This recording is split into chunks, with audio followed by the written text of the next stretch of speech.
Hey guys, welcome to the live stream. My name is Josh.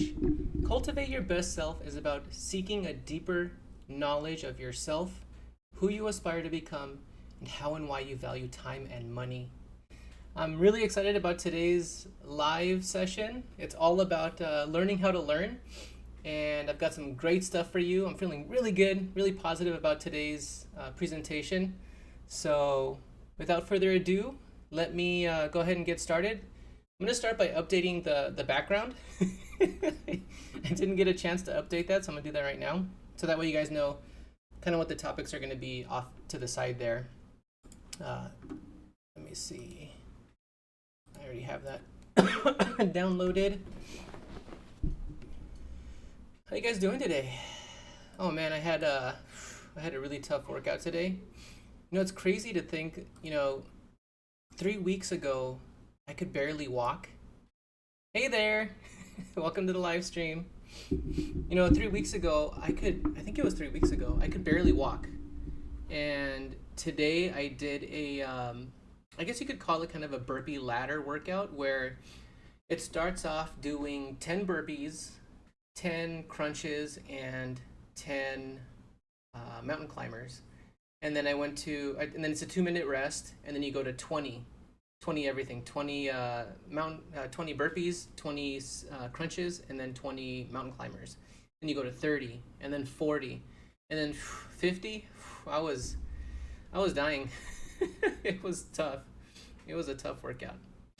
So today's topic is all about learning how to learn. I've got some great stuff for you guys today. So grab a drink, grab a snack. I've got my my protein yogurt here, Greek yogurt with some fruit and granola. Excuse me, got a little tickle in my throat, and I'm still kind of eating it too. So I'm gonna be eating this. I don't want it to get warm, because warm yogurt is no fun. I'll be having some of that. And let me get up the presentation.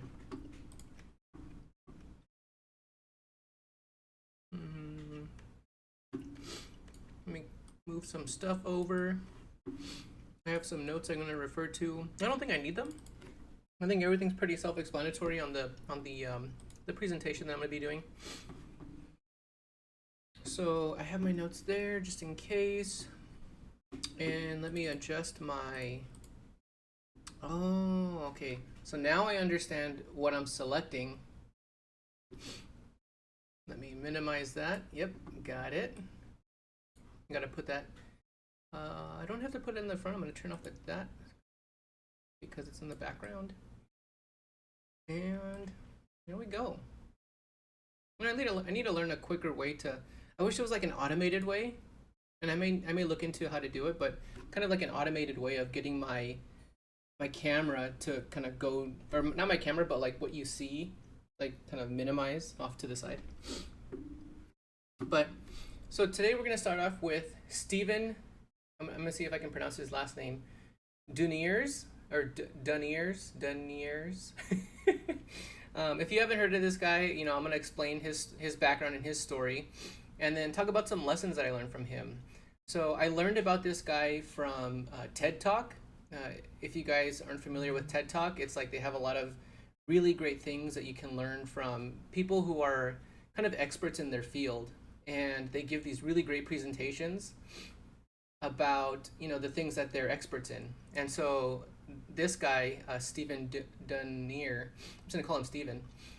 Stephen has accomplished quite a bit in his life, and I'm gonna go over everything kind of he's accomplished and what he has to impart about it. His TED Talk, if you guys haven't seen it, I'd recommend checking it out. It's got 13 million views on YouTube. So to start off, he's a professional investment manager, strategy consultant, speaker, lecturer, author, artist, and Guinness World Record holder. I'll get into what his world record is. It's kind of funny. Like, you wouldn't expect him to have a world record in this, but but nonetheless, it's impressive to have a Guinness World Record. And there's a quote down here that I really love from him in his presentation where he says, "What stands between us and achieving anything Even our most ambitious dreams has far less to do with possessing some magical skill or talent, and far more to do with how we approach problems and make decisions to solve them. I completely agree with what he says there. And I think he's touching on growth mindset there. You know, kind of understanding that any skill can be developed. And if a skill can be developed, then you can become better at it. And you can, cultivate that into something that's going to help you move forward in terms of your joy and fulfillment in life. So, lessons from his story. Number one, focus on one mission at a time. Now, this can be kind of difficult because, like, me, for example, like, I consider the workouts that I do as part of my mission towards cultivating my core value of health. And I have kind of a set routine where I like to get in at least one workout every day. Excuse me. And that's one mission. And then I have another mission, of doing these live sessions on YouTube, and that's um, part of my core value of integrity and impact, and part of my YouTuber journey, my YouTuber kind of aspirational identity. And that's another mission for me. But I do kind of agree that you kind of have to minimize the amount of missions that you're pursuing at any one time, because if you're doing too much, then you might not make significant progress in all of them, to the point where it might discourage you from continuing on. It might discourage you into like giving up on those goals or on those missions. And you never want to get to that point, especially if you're really interested in whatever topic it is that you're trying to get into. And so, he kind of mentions in his presentation, in his lecture, that it's really important to kind of minimize the amount of things that you're focusing on, because it allows you to kind of gain clarity on what you need to accomplish for that one thing, and it becomes much more attainable to accomplish that one mission, as opposed to, like, 10 to 15 missions at any one time. And then he talks about, we make millions of decisions a day, many of them automatically, without thinking too much about it. Think about it, like, when you wake up, getting out of bed is a decision. Going to the restroom to brush your teeth, take a shower, get dressed, everything almost you're doing is a decision that you're kind of making subconsciously. And we don't really realize that the things that we do day in and day out can have a huge effect on what we can accomplish over time. And so what I say here is, if we're intentional about making marginal improvements in the decisions we make and actions we take each day, they can have a huge impact on our end results. But the thing is, you have to understand what you want your end results to be. And so when you gain clarity on what you want your end results to be, that's when you can start to make these small marginal changes in your life, so that those things become excuse me, those things become more of a possibility of becoming true. And that's what I say here in that last bullet point. Outcomes you desire are a result of improving your process, even marginally, to increase the probability that the outcome becomes a reality. I'm gonna take a quick bite of my yogurt.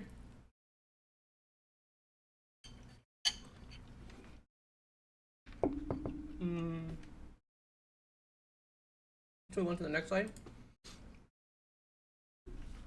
More lessons from his story. So by focusing on one thing at a time, making marginal improvements, he was able to perform at comedy clubs.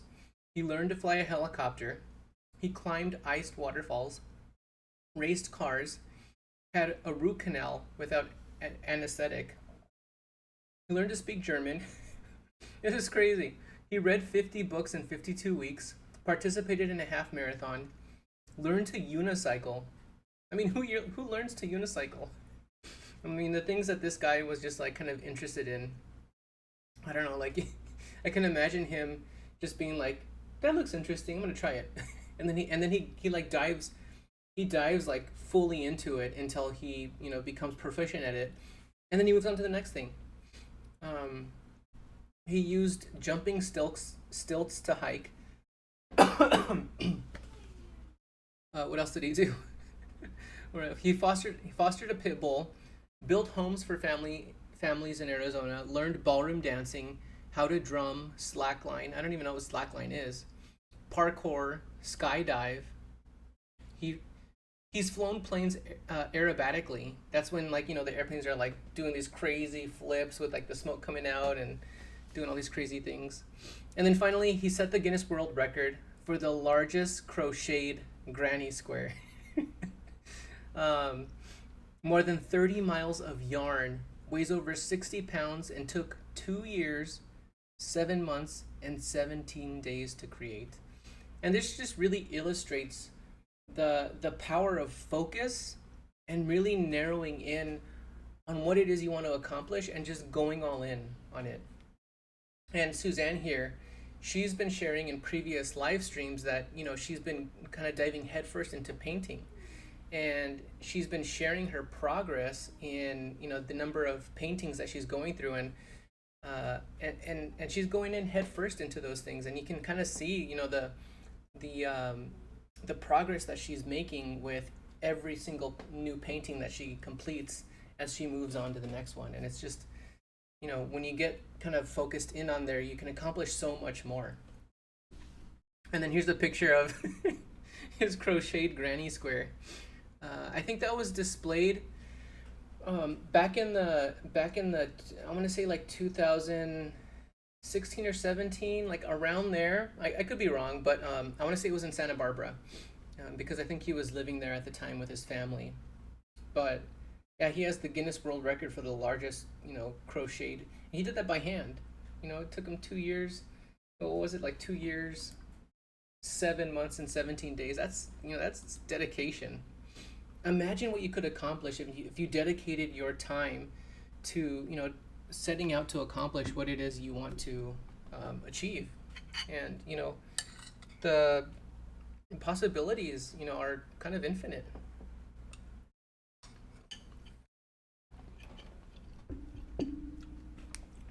Now let's move on to the next topic. A little bit of learning theory. I know when you hear theory, you might think it's a little dry, but I think this is really important to highlight, especially when we're talking about, learning how to learn.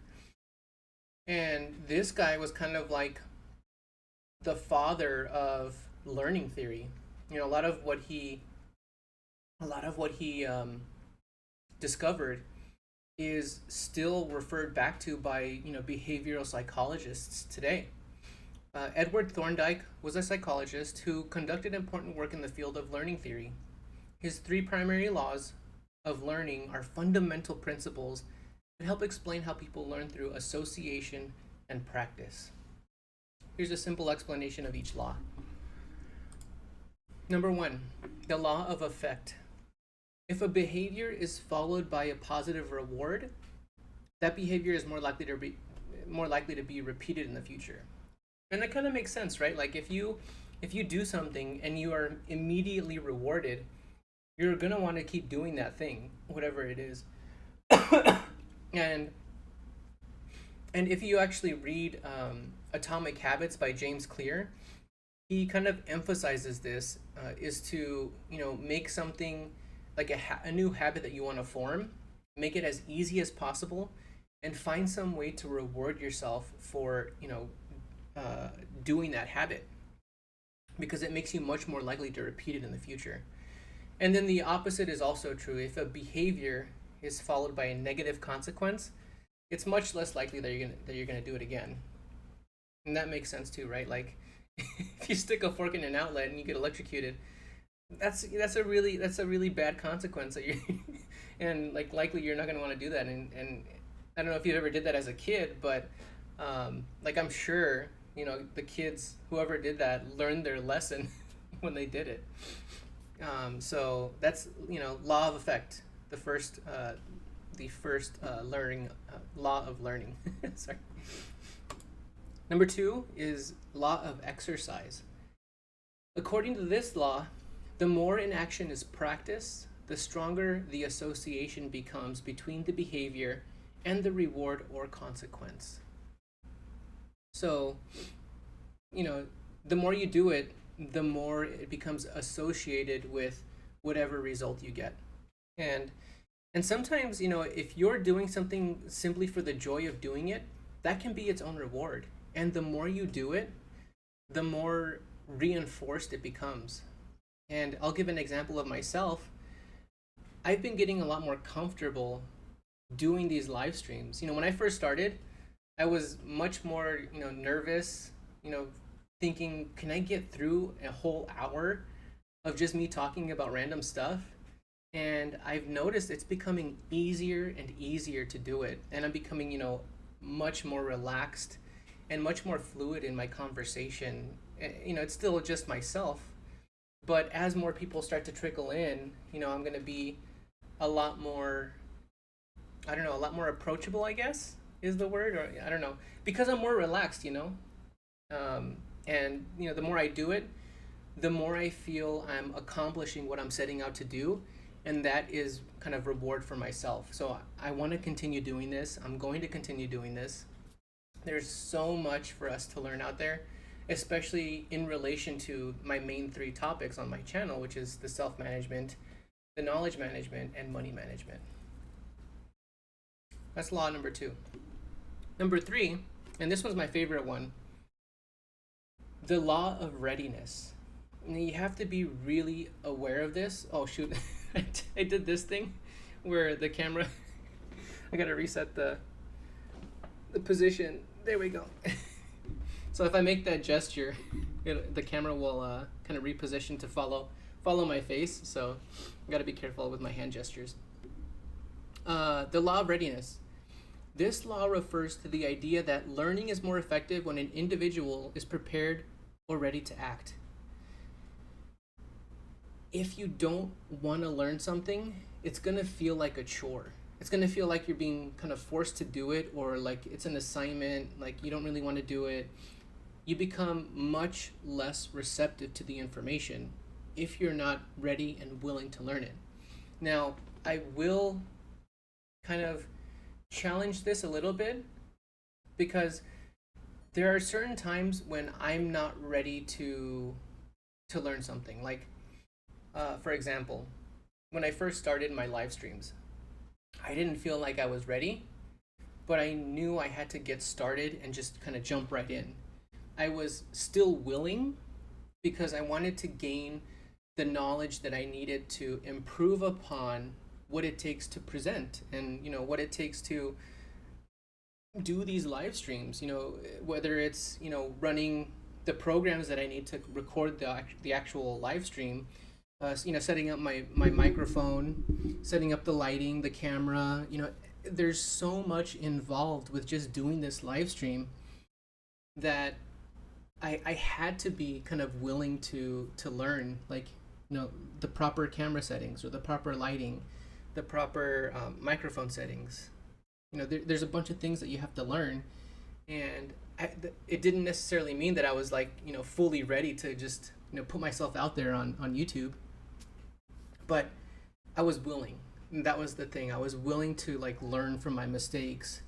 And if you look back to one of my live streams where I was basically talking for 35 minutes with my microphone off, and I left that on there just as like a reminder to myself, I'm coming from, starting from scratch, starting from nothing, and it's going to be really interesting to see how far I come, like 1, 2, even 5 years down the line, when I've hopefully I've grown a little bit more, from when I'm first starting out, but there's so much just to kind of absorb and take in.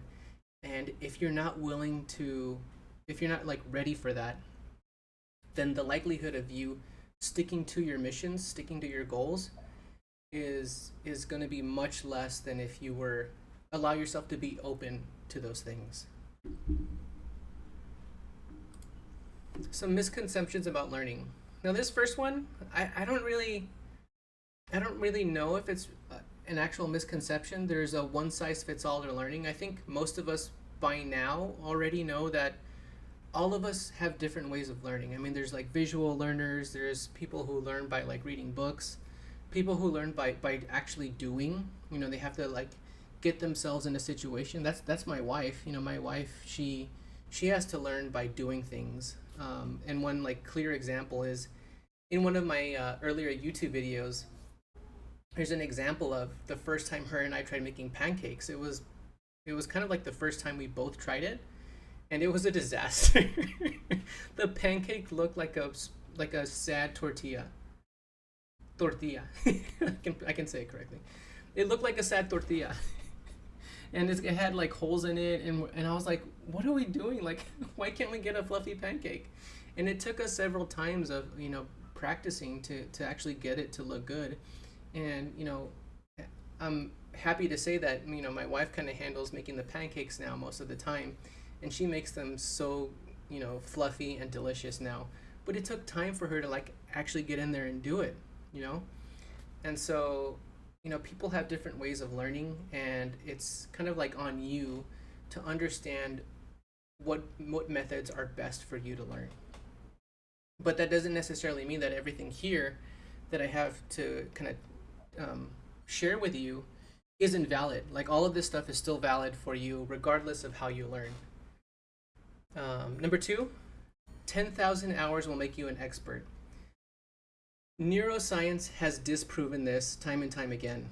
Everyone has a different pace of learning, and just because you take 10,000 hours to practice something doesn't mean that you're practicing it correctly, or that you're accounting for the mistakes that you're making, if you're even aware of the mistakes that you're making. There was another TED talker. His name was I'll look for his name. It was Josh. Actually, let me look through my notes really quickly. It was, let's see, what was his name? No, it wasn't him. It was Josh something. Josh Kaufman. Josh Kaufman said that in order to get reasonably good at something, that was like the thing that was like really interesting to me, because I think for my purposes, getting reasonably good at something is good enough. I'm not trying to become an expert at necessarily like everything I'm talking about. I think over time, as I continue to do these things for years and kind of reiterate a lot of the things that I'm sharing with you guys, I think naturally I kind of will become an expert, especially on things like self-management, self-awareness, learning theory, neuroscience, how the brain kind of functions in terms of like stress, procrastination, things like that. I will likely become really good at understanding, how different people are affected by those things. And but I'm not deliberately trying to calculate out 10,000 hours. Like, it's gonna take me some time, but I'm not worried about the 10,000 hours. And plus, like, it doesn't even matter. Like, it's not true for everyone. It might take me longer than it might take you. And so that's one of the things kind of I want to like disprove here. Like, understand that just because you see this 10,000 hours thing doesn't mean that you shouldn't try something. Like, it really only takes like 20 focused hours of deliberate practice to become reasonably good at something, and then you can only get better from there. And that's from Josh Kaufman. I recommend his TED Talk as well on YouTube if you guys want to check him out. His TED Talk had 38 million views. 38 million views. So, and then the last thing on here, you have to have a natural skill or talent before starting something. And this is kind of the mindset that my wife kind of had. Like, she always felt like what she says is like certain people are bastards. And what she means by that is like they're born with a natural ability to be good at something. And a lot of the times she thinks of like athletes, being really good at something, or people in like the academic fields who have achieved like the highest honor, a Nobel Prize, or something really high. Like she's like, those people are bastards. Like they they're born with an innate, like natural talent or skill, or they're just like naturally smart. And one of the things behind that is like a lot of us don't see all the work that goes into what it takes to develop that amount of skill or talent. And one of the quotes I really love is talent. No, what was it? Hard work beats talent when talent doesn't work hard. And and yes, like talent can get you so far, but it's not going to outperform someone who's willing to work harder than you, and not just harder, but like smarter as well. And I don't want to. I'm not trying to push here like like a toxic type of like hard work. It's I'm not trying to be like the highest or the most like famous person in this self management like productivity space, but but what I'm trying to say is that um, I'm willing to work hard to a point where it makes sense in my life. I still want to maintain balance. I still want to have enough time to maintain my health so that I can perform my best for my wife, my son. Being able to do these presentations. Being able to organize my time and myself so that I can fit all these things in and feel happy about it. I don't want to burn out. That's not what this channel is about. Like, people need to stop with like you need to work harder than everyone else, and that's what will get you through. You have to put in 120 hours a week. No, no, no, like you don't have to do that. and um, and like I said in one of the previous slides, like even marginal changes in your dang it, I did that thing again. There you go. Like I said in a previous slide, like marginal changes in your life can have significant and profound effects, later on down the line. And it just takes a little bit of that self-awareness to understand what you have to do in order to get to those end results. Okay, let me take a quick bite of my yogurt. It's starting to get warm now. While I move on from this slide, what time is it? 6:30. Okay, cool. I'm like right midway. So my camera's beeping. Actually, it's not the camera; it's the gimbal that it's on. But okay, it stopped. So this slide, I didn't actually quite get to finish, but I can work off of it. Basically, I'm talking about input versus output of what you learn. One of the biggest issues that people have today is that they're taking in way too much input. It could be all the things that you're hearing about in politics, in the economy, globally. Um, Regardless of what it is, if you're trying to learn something new and you're taking in way too much input, it's going to stunt your ability to learn what it is you're trying to learn. And what I've found is you don't need that much input in order to output high quality practice or high quality learning. Little to no output. Little to no output is people are way too focused on feeling like they need to have all the information that they could possibly have in order to make a decision to move forward to actually practice or produce something or put into action what they've learned. And that's one of the biggest issues is way too much input and little to no output. And the result is something called shallow learning. And that's what I mean by illusion of competence over on the right side of the screen is when you feel like you're learning something new every day by watching YouTube or TikTok or whatever it is, and you're bookmarking all these things and you're saving all these things, um, by the time the week's over, like let's say it's like Sunday or Monday, by the time the week's over, the likelihood of you actually remembering what it is you learned is like little to nothing. And that's what I mean by you feel like you're learning all this stuff, but really it's just an illusion of competence. And then that perfectly kind of like segues into the next slide, which is the neuroscience behind learning and why you forget things and why it doesn't stick. So this picture here, if you're not familiar, are neurons in your brain.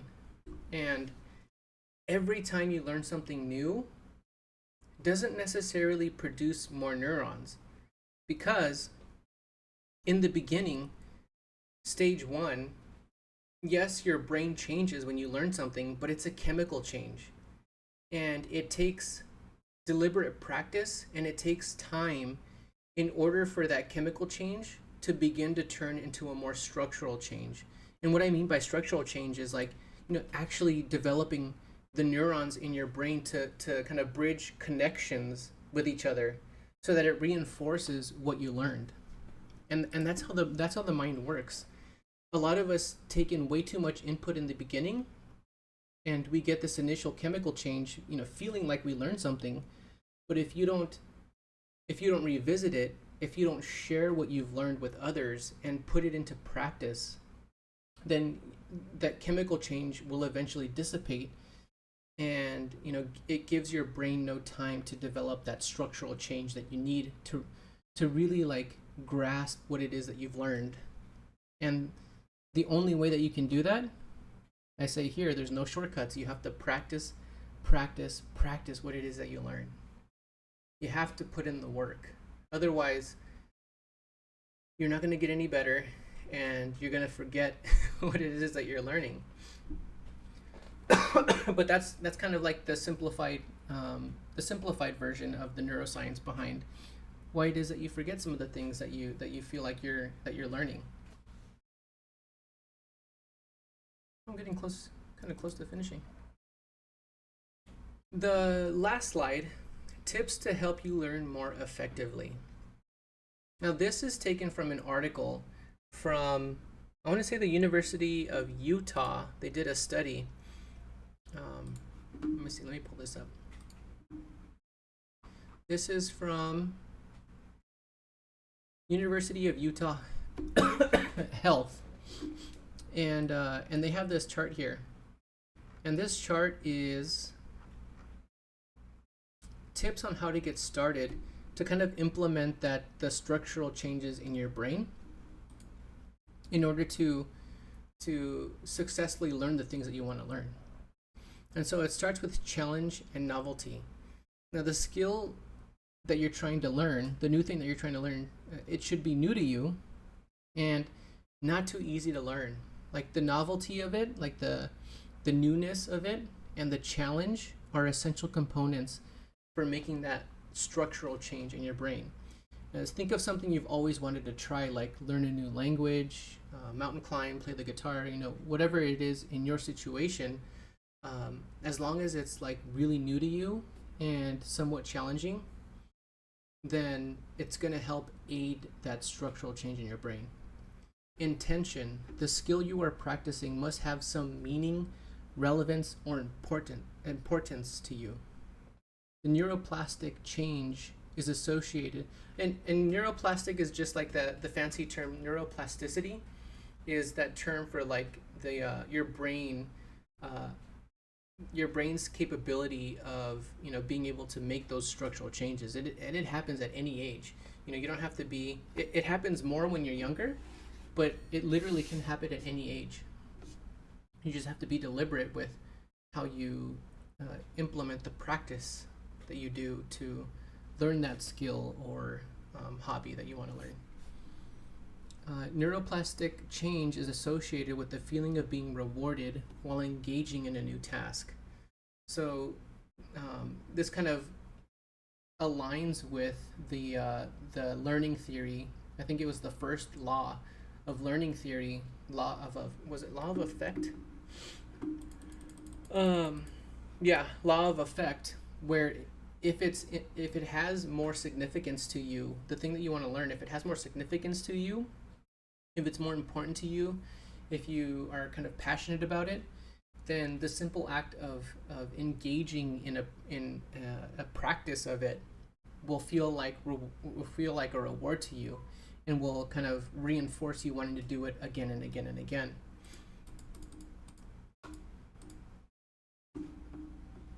So that's what's meant by kind of intention. Think about why you want to learn it, why you want to learn the skill. Like, I love traveling, love being in the mountains, I love guitar music. Make sure it matters to you personally, and then write it down. Let me take a quick bite of my yogurt.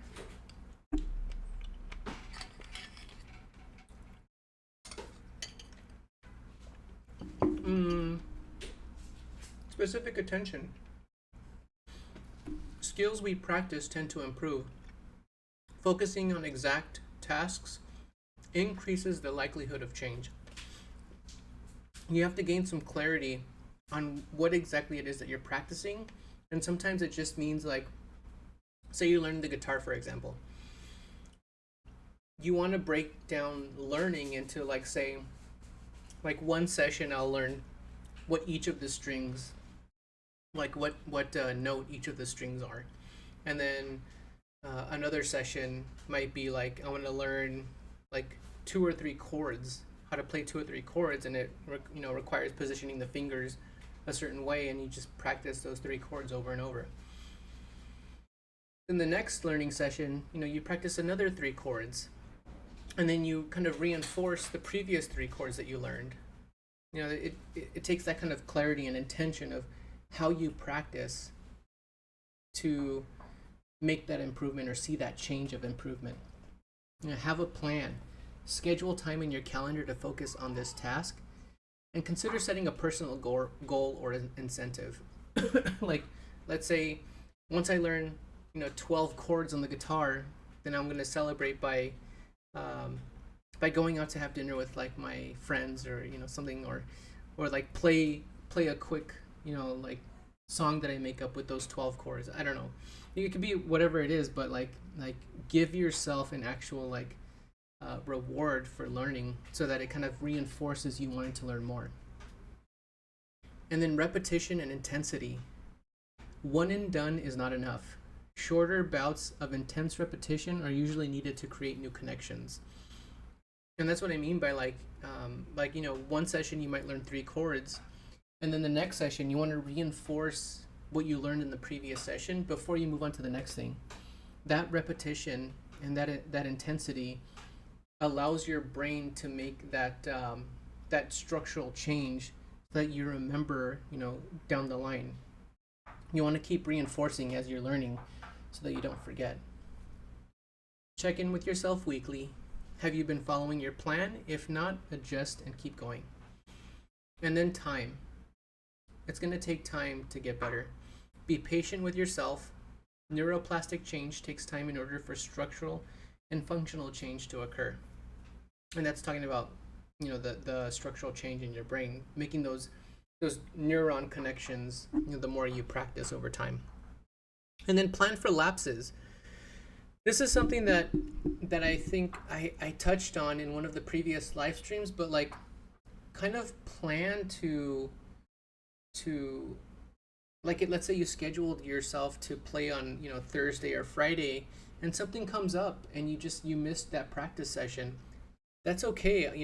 Allow that flexibility in there, and just don't let it discourage you from giving up entirely. Just when your next scheduled session comes into practice, then do it. And just because you had that one setback doesn't necessarily mean that you've lost all of that progress. You just want to continue from where you left off, and now not allowing too much time to pass between practice sessions is important, but allow for that flexibility, because things come up in life that will prevent us sometimes from, doing the things that we want to do. And I don't want that to be an excuse for you guys to not continue pursuing what you're passionate about, what you want to learn. It's normal. Refocus, adjust your schedule, and keep going. I actually finished a little bit early here. I think this is the first time I've finished a little bit early. But I do have some more notes I can go over. Let me pull those up really quickly.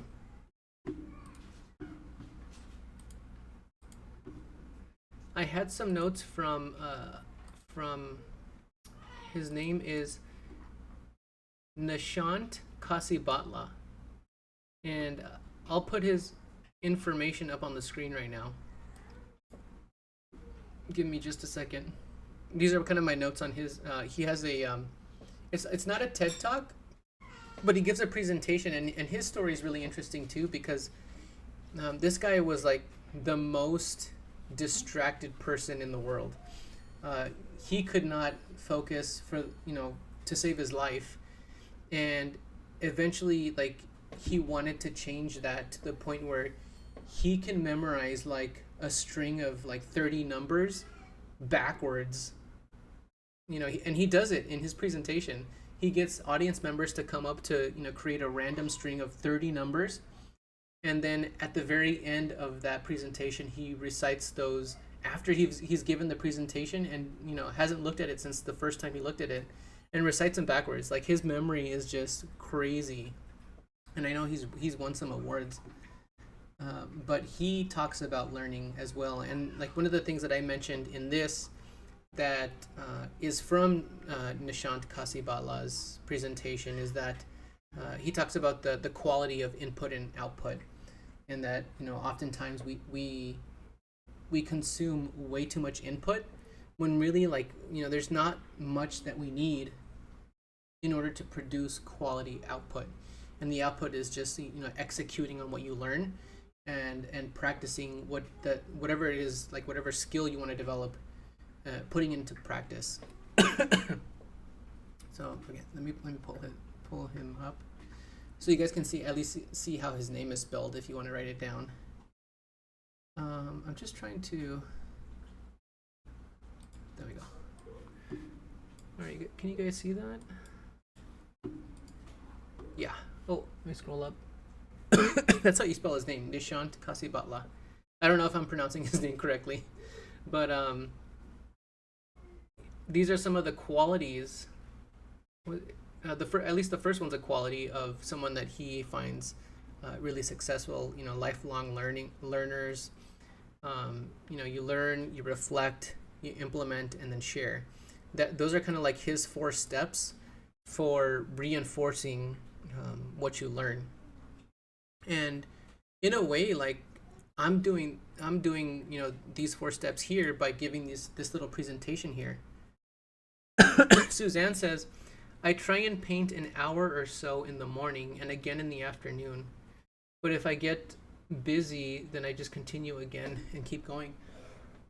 Excuse me. Yeah, I mean, sometimes things come up, and it's not.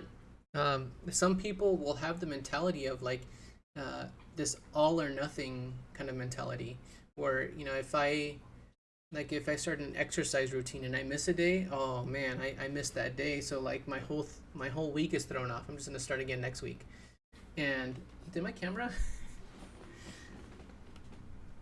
There we go. Yeah, and it's just that all or nothing mentality will kind of set you back.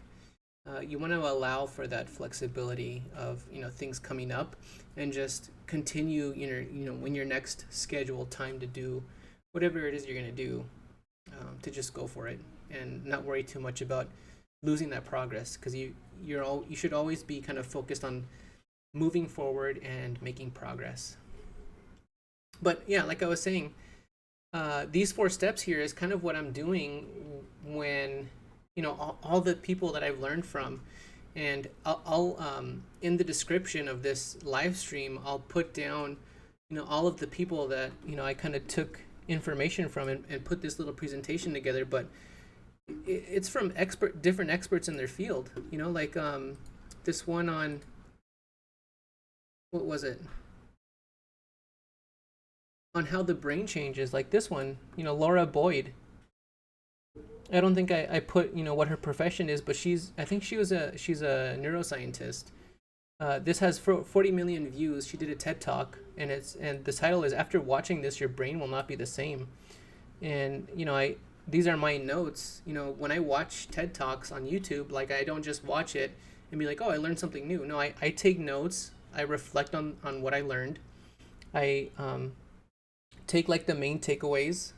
Like what I write are usually the main takeaways, and then what are those 4 steps? Learn, reflect, implement.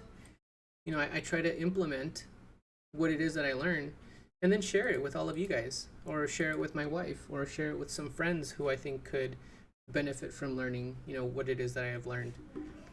And on X, formerly Twitter, I share a lot of my ideas there, and that's another way for me to kind of reinforce what I'm learning and sharing with other people. What else does Nishant say? He talks. That's where I got that illusion of competence from him. He says, like, if you're learning just to learn and you don't actually like implement what you learn and apply it to your life, then it's just a form of intellectual entertainment. And if that's all you're after, that's fine. But in order for you to see change, actual change, if that's what you're looking for, you have to learn to execute and implement, take action, change your behaviors, so that change actually, kind of physically manifests in your life. If you don't take action, like, nothing's going to change. Input must be high quality. Distractions significantly reduce high quality input. So let's say, for example, if you're watching a TED talk and you've got your phone, like, blowing up with messages, you're going to be distracted from what it is you're trying to learn. YouTube is a really great source for learning, but a lot of the times, like, we can get distracted by all those videos that you see on the side. You might be like just a minute or two into the video that you're watching, and you see a video on the side. You're like, I think that one might be a little bit better. You click on that, and then you go into a video, and I'm guilty of this too. Kind of transferring into different videos, and if you don't just like sit and take notes and learn from what are the main takeaways that you can kind of take and implement into your own life, then it's just that intellectual entertainment. And an example I can give most recently is the camera that I'm using. I've done a ton of research over the past, like, probably like 4 or 5 days of like really getting into how to understand all of the settings to get the best quality output from the videos that I record. Because I've been recording a ton of videos of like the outings that I have with my wife and my son. And I do that because I love creating like kind of like home movies or like home videos for for us and for my family and friends. And I've been noticing that there's been like really bad like color distortion in the background of my videos. And I was wondering why that was happening. And so I did like a really deep dive into understanding all of the video settings in the camera, and like really understanding like what it is I need to do in order to get that high quality video output out of my camera, and be able to edit it and color grade it properly so that it looks beautiful. But if I and I have like my entire page in my second brain dedicated to all those notes that I had to take, and the process.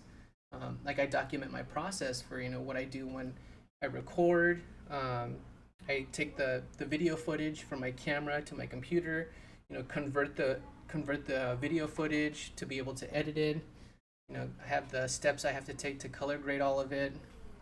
It's a process, but when you do that, like I'm much more efficient now at like quickly editing a lot of different clips, together to create like this beautiful, like kind of like home video type feel with my own personal like color grading to it, because I've been getting really into color grading, but that's a whole other topic for conversation.